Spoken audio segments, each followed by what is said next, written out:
या चंद्रशेखर से?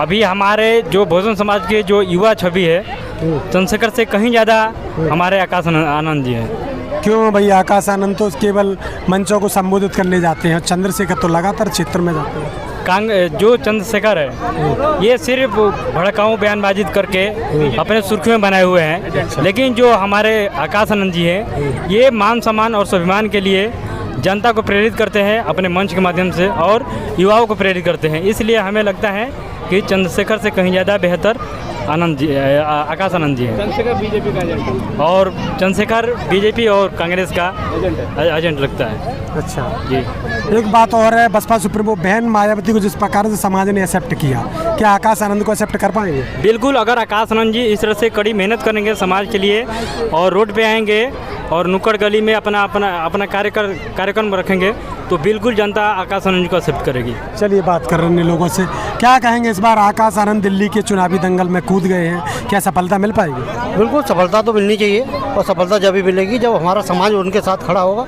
कंधे से कंधा मिला के।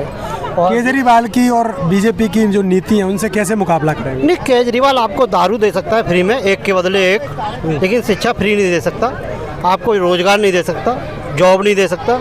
वही मोदी की नीति है, आपको कटोरा हाथ में दे सकता है, आपको नौकरी नहीं देगा, रोजगार नहीं देगा, शिक्षा नहीं देगा।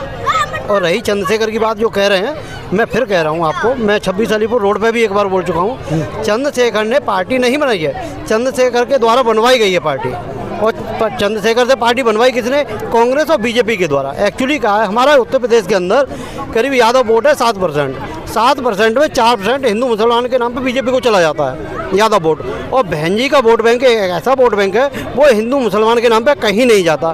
तो उन्होंने कांग्रेस ने बीजेपी ने प्लान बनाया कि यादव वोट बढ़ जाता है, बहन जी का वोट एक ऐसा वोट बैंक है ये बढ़ता नहीं है, तो इसके लिए कुछ न कुछ किया जाए। तो इसलिए एक पार्टी बनवाई गई और वही है। आप देख रहे होंगे जब वर्गीकरण हुआ तो वर्गीकरण पर चंद्रशेखर दो शब्द बोलने को तैयार नहीं है। अभी बाबा साहब का अपमान किया रहा वो आपके तड़ीपार ने, तो उसमें भी चंद्रशेखर बोलने को तैयार नहीं है। न्यूज़ 24 पे जाते हैं, मानव गुप्ता जब इंटरव्यू लेते हैं, मानव गुप्ता कहते हैं कि बाबा साहब का अपमान हुआ, तो वो कहते घुमा देते हैं कि हमने आलू से छोड़ा भी सुना है हमने तो, लेकिन ये नहीं कहते हाँ बाबा साहब का अपमान हुआ है। लेकिन 17 दिन बाद 2 दिन पहले उनको याद आती है कि हाँ बाबा साहब का अपमान हुआ है, तो बड़े शर्म की बात है, जय हिंद होता है। अच्छा एक बात और है इस बार, क्या आकाश आनंद या चंद्रशेखर किसकी भूमिका चुनावी दंगल में खासकर यहाँ दिल्ली में रहने वाली? देखो, आकाश की तुलना चंद्रशेखर से कैसे कर देंगे? चंद्रशेखर से कैसे कर देंगे?